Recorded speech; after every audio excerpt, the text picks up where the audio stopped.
जय शिवाला जी की।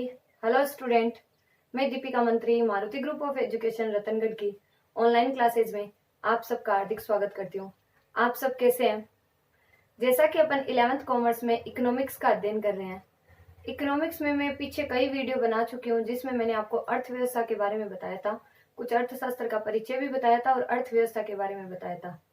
आज अपन एनसीईआरटी के माध्यम से आज अपन चैप्टर नंबर 1 की शुरुआत कर रहे हैं, जो अपना चैप्टर नंबर 1 है इंट्रोडक्शन यानी परिचय। अपन इंट्रोडक्शन ऑफ इकोनॉमिक्स पढ़ेंगे, अर्थशास्त्र का परिचय पढ़ेंगे और इंट्रोडक्शन ऑफ स्टैटिस्टिक्स जो कि अपन सांख्यिकी का भी परिचय पढ़ेंगे।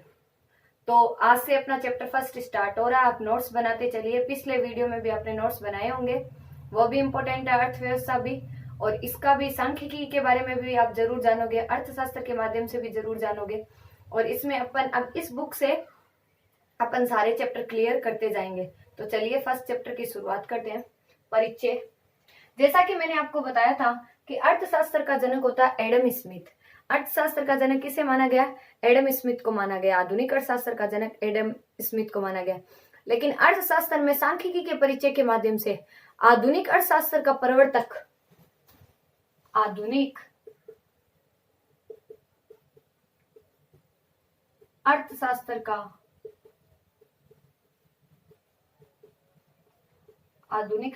का प्रवर्तक कौन है? Professor Alfred Marshall. कौन है? Professor Alfred Marshall. कि आधुनिक अर्थशास्त्र के प्रवर्तक किसको माना गया? प्रोफेसर अल्फ्रेड मार्शल को। उन्होंने एक वाक्यांश लिखा है कि जीवन के सामान्य कारोबार के संदर्भ में मनुष्य के अध्ययन से संबंधित है। कि जो अगर नॉर्मल रूप से अगर अपन बिजनेस करें तो वो पूरा का पूरा किससे संबंध है? मनुष्य के अध्ययन से संबंधित है। क्योंकि अगर अर्थशास्त्र का आपको ऑल ओवर, जैसे मैंने मोटिवेशनल वीडियो बनाया था तो कॉमर्स के बारे में आपको कुछ जानकारी दी थी, उसमें अर्थशास्त्र, लेखा शास्त्र और बिजनेस मैनेजमेंट, व्यवसाय प्रबंध के बारे में मैंने आपको जानकारी दी थी, जिसमें अपने अर्थशास्त्र का मीनिंग देखा था। अर्थशास्त्र को मैंने ऑल ओवर आपको मनी के रूप में ही बताया था। तो अगर अपन अर्थशास्त्र में अगर अल्फ्रेड मार्शल के माध्यम से अर्थशास्त्र प्रवर्तक है तो उसका एक सामान्य वाक्यांश बता सकते हैं कि जीवन के सामान्य कारोबार के संदर्भ में मनुष्य के अध्ययन से संबंधित है। इस डेफिनेशन को आप नोट कर लेना कि अल्फ्रेड मार्शल के अनुसार जीवन के सामान्य कारोबार के संदर्भ मनुष्य के अध्ययन से संबंधित है। जीवन के सामान्य कारोबार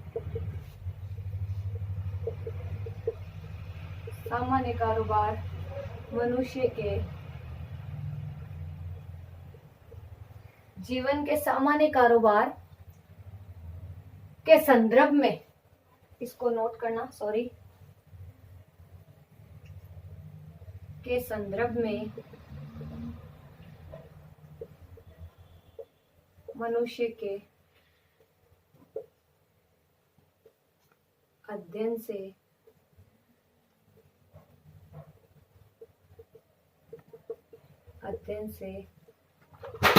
संबंधित है। जीवन के सामान्य कारोबार के संदर्भ में मनुष्य के अध्ययन से संबंधित है। अब चलिए, अब इसके माध्यम से अपन आगे के, इसके माध्यम से अब अपन, जैसा अपन ने देखा मनुष्य के अध्ययन से संबंधित है, तो आइए अब अपन इनके बारे में आगे से आगे चर्चा कर रहे हैं। तो आप अपने नोट्स वाली कॉपी में नोट करते जाइए, पहला पॉइंट डाल के सबकी आपको डेफिनेशन बताती जाऊंगी। पहला लिखना आपको उपभोक्ता। क्या लिखना है? उपभोक्ता। इसके आगे अब आपको क्या लिखना है कि इस सामान्य कारोबार के संदर्भ में अपन किस प्रकार समझेंगे। अब उपभोक्ता क्या होता है? जब आप वस्तुएं खरीदते हैं, जब आप कोई मार्केट में जाके कोई गुड्स को परचेज करते हैं, जब आप वस्तुएं खरीदते हैं ताकि आप अपनी व्यक्तिगत, अपने परिवार की अथवा उन व्यक्तियों की आवश्यकता को संतुष्ट कर सके जिन्हें आप उपहार देना चाहते हैं, तब आप क्या कहलाएंगे? उपभोक्ता कहलाएंगे। आप उपभोक्ता तब कहलाते हैं जब आप अपनी खुद की व्यक्तिगत संतुष्टि पूरी कर सके, अपनी फैमिली की कर सके और अपने उन परिवारजनों की जिनको आप उनको उपहार देना चाहते हो, तब आप क्या कहलाओगे? उपभोक्ता कहलाओगे। तो उपभोक्ता के आगे आप नोट कर लो, जब आप वस्तुएं खरीदते हैं, ब्रैकेट में लिखना, ताकि आप अपनी व्यक्तिगत, अपने परिवार की अथवा उन अन्य व्यक्तियों की आवश्यकताओं को संतुष्ट कर सके जिन्हें आप उपहार देना चाहते हैं, वापस ब्रैकेट बंद कर लेना, तब आप उपभोक्ता कहलाते हैं। कि जब आप वस्तुएं खरीदते हैं तो ताकि आप अपनी व्यक्तिगत, अपने परिवार की अथवा उन अन्य व्यक्तियों की आवश्यकताओं को संतुष्ट कर सके जिन्हें आप उपहार देना चाहते हैं, ब्रैकेट बंद, और आप उपभोक्ता कहलाते हैं। तो ये पहली डेफिनेशन थी उपभोक्ता की। 2 नंबर लिखिए, विक्रेता। विक्रेता कौन होता है? बेचने वाला, सेलर। उपभोक्ता, कंज्यूमर। जब आप वस्तुओं को स्वयं के लाभ के लिए बेचते हैं, जब आप वस्तुओं को स्वयं खुद के प्रॉफिट के लिए बेचते हैं, जैसे एक दुकानदार है वस्तुओं को बेच रहा है, तब वो क्या कहलाएगा? एक सेलर कहलाएगा, एक दुकानदार कहलाएगा, एक विक्रेता कहलाएगा। जब आप वस्तुओं को स्वयं के लाभ के लिए बेचते हैं तो आप दुकानदार भी हो सकते हैं, तब आप क्या कहलाते हैं? विक्रेता कहलाते हैं। तो नोट कीजिए, जब आप वस्तुओं को स्वयं के लाभ के लिए बेचते हैं, ब्रैकेट में लिख लेना, आप दुकानदार हो सकते हैं, तब आप क्या कहलाते हैं? विक्रेता कहलाते हैं। जैसे फॉर एग्जाम्पल बता सकते हो आप दुकानदार, कि जब आप वस्तुओं को स्वयं के लाभ के लिए बेचते हैं, तब आप क्या कहलाते हैं? दुकानदार। तो आप दुकानदार हो सकते हैं, तब आप विक्रेता कहलाते हैं। तो दूसरा पॉइंट हुआ आपके विक्रेता। तीसरा पॉइंट डालिए, उत्पादक।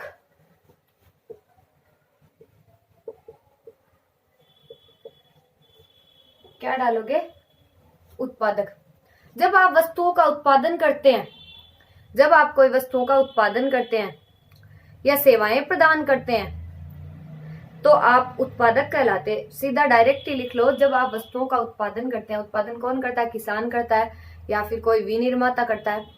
तब जब आप वस्तुओं का उत्पादन करते हैं तो आप किसान अथवा विनिर्माता हो सकते हैं, या सेवाएं प्रदान करते हैं, जैसे कोई डॉक्टर, टैक्सी चालक या परिवहन चालक हो सकते हैं, तब आप क्या कहलाते हैं? उत्पादक कहलाते हैं। तो कॉपी में नोट कर लो, जब आप वस्तुओं का उत्पादन करते हैं तो आप किसान अथवा विनिर्माता हो सकते हैं, तब आप उत्पादक कहलाते हैं, जैसे किसान या विनिर्माता। कि जब आप वस्तुओं का उत्पादन करते हैं तब आप किसान अथवा विनिर्माता हो सकते हैं, तब आप क्या कहलाएंगे? तब आप कहलाएंगे उत्पादक। तब आप क्या कहलाएंगे? उत्पादक कहलाएंगे। 4 नंबर लिख लीजिए, कर्मचारी। हर पॉइंट की डेफिनेशन साथ साथ में नोट्स में बनाते चलिए। कर्मचारी। कर्मचारी कौन होता है? कि जब आप कोई नौकरी करते हैं अथवा दूसरों के लिए कार्य करते हैं, जब आप कोई जॉब करते हैं अर्थात दूसरों के लिए कार्य करते हैं, जिसके लिए आपको उसके बदले में पारिश्रमिक दिया जाता है, वेतन दिया जाता है या फिर मजदूरी दी जाती है, अर्थात आपको किसी ने काम पे रखा हो जो आपको मजदूरी या वेतन देता हो, तब आप क्या कहलाएंगे? कर्मचारी कहलाएंगे। हम कोई जगह पे जॉब कर रहे हैं, उसके बदले में अपने को सैलरी प्राप्त होती है, तब अपन क्या कहलाएंगे? अपन कर्मचारी कहलाएंगे। तो नोट कर लो कि जब आप कोई नौकरी करते हैं अर्थात दूसरों के लिए काम करते हैं, दूसरों के लिए कार्य करते हैं, जिसके लिए आपको पारिश्रमिक या वेतन दिया जाता है या मजदूरी दी जाती है, ब्रैकेट में लिखना, आपको किसी ने काम पे रखा हो जो आपको मजदूरी या वेतन देता हो, ब्रैकेट बंद, तब आप क्या कहलाएंगे? तब आप कर्मचारी कहलाते हैं। कि जब आप कोई नौकरी करते हैं अर्थात दूसरों के लिए कार्य करते हैं, जिसके लिए आपको पारिश्रमिक दिया जाता है, अर्थात किसी ने आपको काम पर रखा हो जो आपको मजदूरी या वेतन देता हो, ब्रैकेट बंद कर लेना, तब आप क्या कहलाएंगे? कर्मचारी कहलाते हैं। अगला लिखिए, नियोक्ता।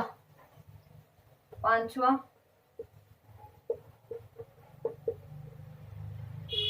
नियोक्ता। क्या लिखोगे? नियोक्ता। तब आप क्या कहलाएंगे? कर्मचारी कहलाएंगे। कर्मचारी मतलब एम्प्लॉय। और 5वां नंबर आपने नियोक्ता, अपना 5वां नंबर अपन देख रहे थे, नियोक्ता। नियोक्ता के अंदर बता सकते हैं कि जब आप भुगतान लेकर अन्य व्यक्तियों को सेवा प्रदान करते हैं, कि आप पेमेंट भी ले रहे हैं और काम भी कर रहे हैं, जैसे मैं एक टीचर का कार्य कर रही हूँ, उसके बदले में आपसे पेमेंट भी, जहाँ पे काम कर रहे हैं उसके बदले में फीस भी ले रहे हैं, तब आप क्या कर रहे हैं? तब आप क्या प्रदान, जब आप भुगतान लेकर आप सेवाएं प्रदान कर रहे हैं, तब आप क्या कहलाएंगे? नियोक्ता कहलाएंगे। जैसे आप डॉक्टर, वकील, बैंकर, टैक्सी चालक या सामान वाहक भी हो सकते हैं, एम्प्लॉयर। तब आप क्या कहलाएंगे? तब आप नियोक्ता कहलाएंगे, एम्प्लॉयर कहलाएंगे। कॉपी में नोट कर लो कि जब आप भुगतान लेकर अन्य व्यक्तियों को सेवा प्रदान करते हैं, ब्रैकेट में आप डॉक्टर, वकील, बैंकर, टैक्सी चालक या सामान वाहक भी हो सकते हैं, तब आप नियोक्ता कहलाते हैं। कि जब आप भुगतान लेकर अन्य व्यक्ति को सेवा प्रदान करते हैं तो आप ब्रैकेट में डॉक्टर, वकील, बैंकर, टैक्सी चालक, सामान वाहक आदि हो सकते हैं, तब आप नियोक्ता कहलाते हैं। जैसे डॉक्टर, वकील, बैंकर और ब्रैकेट बंद कर लेना। तो ये इस प्रकार से एम्प्लॉय हो गया, एम्प्लॉयर हो गए, कंज्यूमर हो गया, सेलर हो गया, प्रोड्यूसर हो गया। आए समझ में 5। तो इन सभी स्थितियों में आप किसी आर्थिक क्रिया में लाभकारी रूप से नियोजित रह जाते हैं। तो वो कौन सी कहलाती है? कि आर्थिक क्रियाएं वे होती है जो धन प्राप्त करने के लिए की जाती है। इकोनॉमिक एक्टिविटीज उनको कहते हैं जो धन प्राप्त करने के लिए की जाती है। आर्थिक क्रियाएं वे होती है जो धन प्राप्त करने के लिए की जाती है।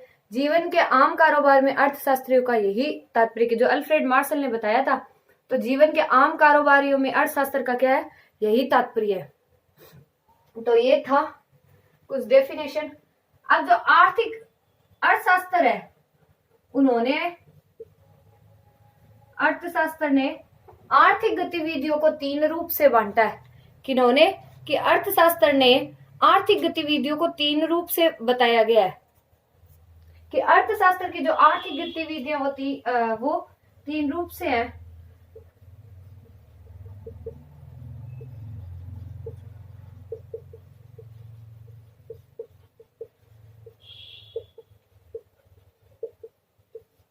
या क्रियाकलाप बता सकते हो।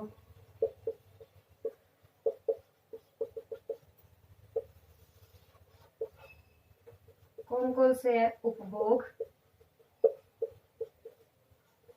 उत्पादन और वितरण। अगर अपन कोई वस्तु का उत्पादन करेंगे, वितरण करेंगे, फिर इसका क्या करेंगे?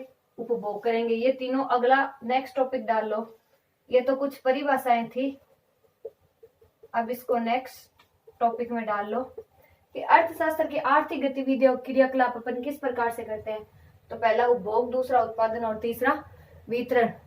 अब इनको अपन किस प्रकार से करेंगे? तो पहला नंबर डाल लो आप, उपभोग। कि ये फिर ये होगा। उपभोग कैसे?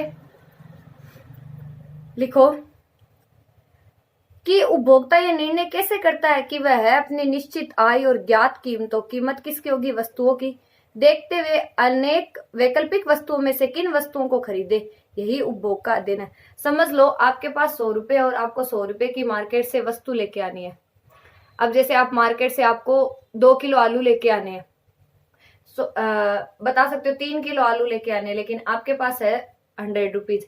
आलू अभी लेटेस्ट 40 रुपए किलो है, तो 40 रुपए किलो के हिसाब से आपके पास 3 किलो आलू, मम्मी ने बोला 3 किलो आलू लेके आने, 3 किलो आलू के आपके हो जाते हैं 120 रुपए। लेकिन आपके पास है कितने? 100 रुपीज। 100 रुपीज में आप क्या लेके आए? 2 केजी तो आलू, फिर बच गए आपके 20 रुपए। 20 रुपए में आपने सोचा टमाटर 40 रुपए किलो, तो आप आधा किलो टमाटर लेके आएंगे। लेकिन जो निश्चित आपके पास आय थी, आय कितनी थी आपके पास? निश्चित 100 रुपीज। उस 100 रुपीज में से ही आपने मैनेज किया, चाहे एक टाइम का कम कर दिया, लेकिन आपने अपनी निश्चित आय और प्राइस को देखते हुए ये निर्णय किया कि हम वैकल्पिक वस्तुओं को किस प्रकार से खरीदें। उन वैकल्पिक वस्तुओं में से अपन किस प्रकार से चुनाव करें, वो क्या कहलाएगा? वो उपभोग कहलाएगा। आया समझ में? तो नोट करो कि उपभोक्ता ये निर्णय कैसे करता है कि वह अपनी निश्चित आय और ज्ञात कीमतों, ब्रैकेट में लिखना वस्तुओं की, को देखते हुए अनेक वैकल्पिक वस्तुओं में से किन वस्तुओं को खरीदे। यही उपभोग का अध्ययन है। कि उपभोक्ता ये निर्णय कैसे करता है कि वह अपनी निश्चित आय और ज्ञात कीमतों यानी वस्तुओं को देखते हुए अनेक वैकल्पिक वस्तुओं में से किन वस्तुओं को खरीदे। यही क्या? उपभोग का अध्ययन है। 2 नंबर नोट करना, उत्पादन। उत्पादन में आप बता सकते हो कि कोई उत्पादक जिसे अपनी लागत और कीमतें ज्ञात है, इसका चयन कैसे करता है कि बाजार के लिए क्या उत्पादन करे। यह उत्पादन का अध्ययन है। कि कोई उत्पादक, उसको मार्केट की कंडीशन पता रहती है, बाजार में पता रहती है कितनी लागत लगनी है, कितनी कीमतें हैं, इसका वो चयन कैसे करता है, बाजार के लिए क्या करे कि यही उत्पादन का अध्ययन हो जाए। कहने का मतलब ये कि जैसे अभी मॉनसून चल रहा है, मॉनसून के अंदर हर किसान, हर उत्पादककर्ता को अपने मार्केट की कंडीशन पता रहती है कि कौन सा भाव किस हिसाब से चल रहा है। जैसे गवार किस हिसाब से है, बाजरा किस हिसाब से, गेहूं किस हिसाब से। तो वो मार्केट की प्राइस को देखते हुए, उसको मार्केट की प्राइस पता रहती है, उसी का नॉलेज होते हुए वो चयन करता है कि उसको कौन से प्रोडक्ट का कैसे उपयोग करना चाहिए। तो आया समझ में? तो आप इसको नोट कर सकते हो कि कोई उत्पादक जिसे अपनी लागतें और कीमतें ज्ञात है, इसका चयन कैसे करता है कि बाजार के लिए क्या उत्पादन करे। यही क्या है, उत्पादन का अध्ययन है।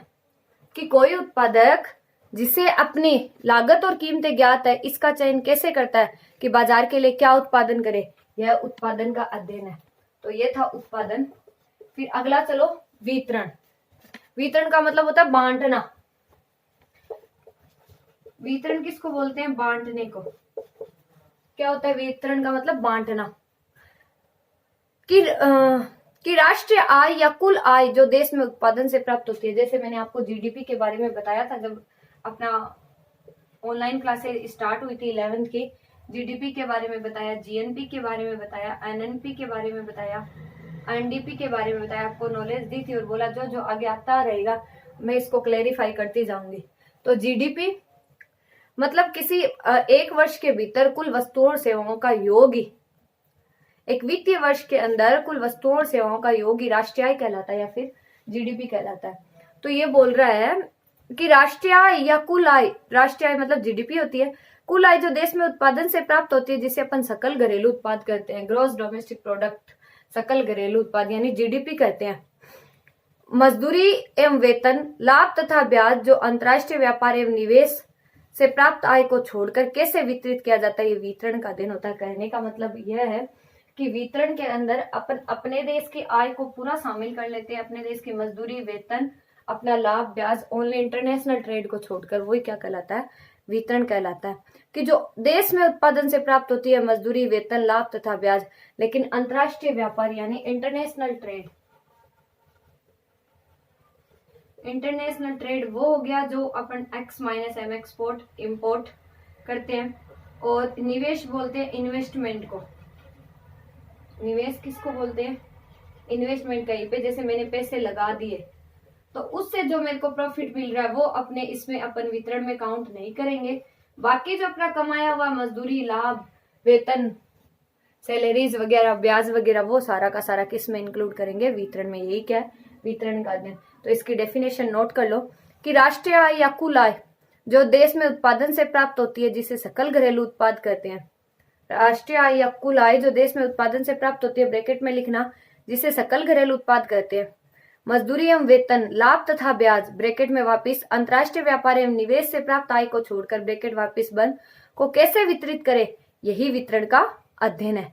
कि राष्ट्रीय आय या कुल आय जो देश में उत्पादन से प्राप्त होती है, राष्ट्रीय आय या कुल आय जो देश में उत्पादन से प्राप्त होती है उसको लिखना ब्रैकेट में, जिसे सकल घरेलू उत्पाद कहते हैं। मजदूरी एवं वेतन, लाभ तथा ब्याज यानी अंतर्राष्ट्रीय व्यापार एवं निवेश से प्राप्त आय को छोड़कर, ब्रैकेट में, को कैसे वितरित किया जाता है, यही क्या कहलाता है? वितरण का अध्ययन कहलाता है। तो इस प्रकार से ये अर्थशास्त्र की आर्थिक गतिविधियां थी। कौन कौन सी थी? उपभोग, उत्पादन और वितरण, कंजम्पशन, प्रोडक्शन और डिस्ट्रीब्यूशन। इंग्लिश में बता सकते हो आप, कंजम्पशन, प्रोडक्शन और डिस्ट्रीब्यूशन। आया समझ में? तो अपन ने कुछ डेफिनेशन देखी और कुछ ये पॉइंट्स देखे, आर्थिक गतिविधियों के बारे में अल्फ्रेड मार्शल के हिसाब से देखा था। अब अपन इनको विभाजित करके अब अपन अर्थशास्त्र की डेफिनेशन पे चलते हैं कि अर्थशास्त्र की डेफिनेशन क्या बताई जाती है। अर्थशास्त्र की डेफिनेशन के बाद में अपन अर्थशास्त्र में सांख्यिकी को देखेंगे, सांख्यिकी की डेफिनेशन देखेंगे, परिभाषा देखेंगे, सांख्यिकी का काम क्या होता है, क्षेत्र क्या होता है, किस प्रकार से सांख्यिकी को विभाजित किया जाता है और सांख्यिकी की कुछ सीमाएं क्या होती है। तो इस चैप्टर के अपने 2 वीडियो बनेंगे। तो चलिए पहले में अब अपन अर्थशास्त्र की एक डेफिनेशन और देख लेते हैं। इसको आपने नोट कर ही लिया होगा। तो इस प्रकार से अपन ने कंप्लीट कर लिया। चलिए अपन अर्थशास्त्र की डेफिनेशन देखते हैं।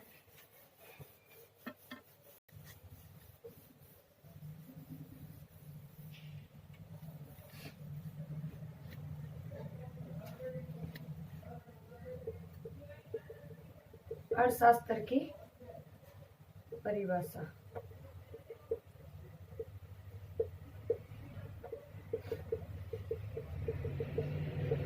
चलिए कि व्यक्ति और समाज अपनी आवश्यकताओं को पूरा करने के लिए तथा समाज के विभिन्न व्यक्तियों एवं समूहों में उपभोग हेतु वितरित करने के लिए इसका चुनाव कैसे करें कि वैकल्पिक प्रयोग आने वाले अल्प संसाधनों का प्रयोग विभिन्न वस्तुओं के उत्पादन में हो सके। अर्थशास्त्र इसका ही अध्ययन, अर्थशास्त्र इसका अध्ययन है। जैसे मैंने नोट किया बोर्ड पे कि व्यक्ति और समाज अपनी आवश्यकताओं को पूरा करने तथा समाज के विभिन्न व्यक्तियों और समूहों में उपभोग हेतु वितरित करने के लिए इसका चुनाव कैसे करें कि वैकल्पिक प्रयोग वाले अल्प संसाधनों का प्रयोग विभिन्न वस्तुओं के उत्पादन में हो सके। यही क्या अर्थशास्त्र का अध्ययन है कि व्यक्ति और समाज अपनी आवश्यकताओं को पूरा करने के लिए समाज के विभिन्न व्यक्तियों समूहों में उपभोग हेतु वितरित करने के लिए इसका चुनाव किस प्रकार करें कि अलग अलग वस्तुएं रहेगी तो समाज उन वस्तुओं को अपनी आवश्यकताओं को पूरा करने के लिए व्यक्तियों में और समूहों में उसका वितरण करने का चुनाव किस प्रकार करे कि वैकल्पिक प्रयोग वाले अल्प संसाधनों का प्रयोग जो ऑप्शन रूप में रहते हैं, जो विकल्प रूप में रहते हैं, उनका प्रयोग विभिन्न वस्तुओं के उत्पादन में हो सके। यही क्या है अर्थशास्त्र का अध्ययन है कि व्यक्ति और समाज अपनी आवश्यकताओं को पूरा करने के लिए समाज के विभिन्न व्यक्तियों और समूहों में उपभोग हेतु वितरित करने के लिए इसका चुनाव कैसे करें कि वैकल्पिक प्रयोग वाले अल्प संसाधनों का प्रयोग विभिन्न वस्तुओं के उत्पादन में हो सके। यही किसका अध्ययन है अर्थशास्त्र का अध्ययन है कि व्यक्ति और समाज से अपन इसी में से अर्थशास्त्र का अध्ययन देख सकते हैं। तो ये रही थी अर्थशास्त्र की आपके परिभाषा। अब अपना नेक्स्ट टॉपिक रहेगा अर्थशास्त्र में सांख्यिकी।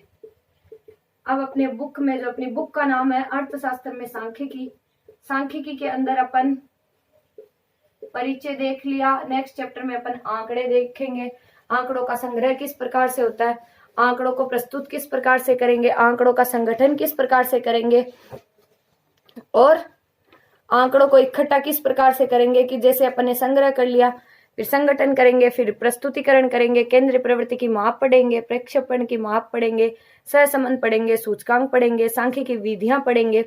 नेक्स्ट बुक में भारतीय अर्थव्यवस्था के विकास में निर्धनता, बेरोजगारी, उदारीकरण, इन सब का अपन अध्ययन करेंगे।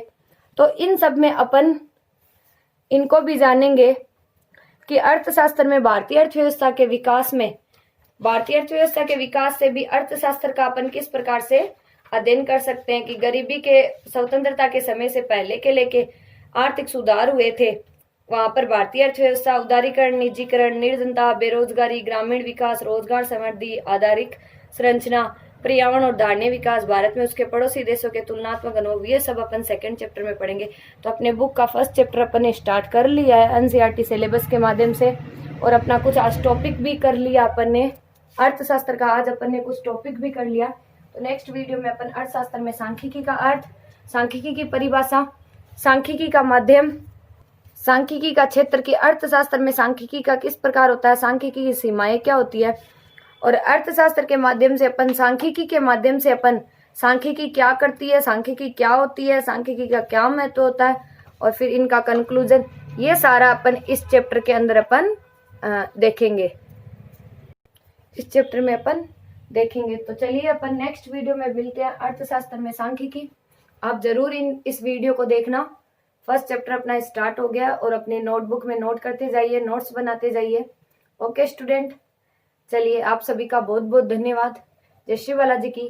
Thank you so much.